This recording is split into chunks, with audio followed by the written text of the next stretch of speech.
Parliament సమావేశాలు నేటితో ముగిశాయని, ఈ సమావేశాలు జరిగిన తీరుపై బీఆర్ఎస్ నిరాశ వ్యక్తం చేస్తుందని పార్టీ పార్లమెంటరీ నాయకులు కేఆర్ సురేష్ రెడ్డి అన్నారు.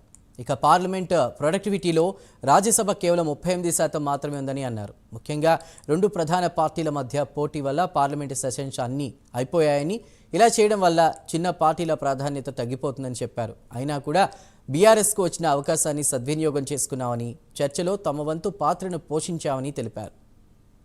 చేశాదని పార్లమెంట్ సెషన్స్ ఈ రోజుకు పూర్తి అయిపోయాయి, కన్క్లూడ్ అయింది ఈ రోజు సెషన్స్.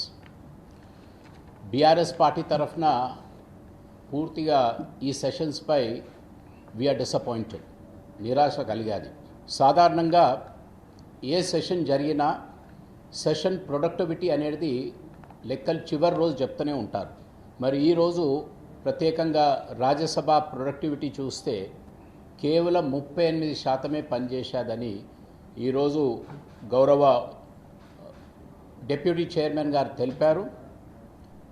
ఈ ప్రొడక్టివిటీలో బాగా ఎక్కువ ఇబ్బంది కలిగేది మాలాంటి చిన్న రాజకీయ పార్టీలకు, ఎవరైతే ప్రత్యేకంగా ఒక్కొక్క రాష్ట్రాన్ని రిప్రజెంట్ చేస్తామో.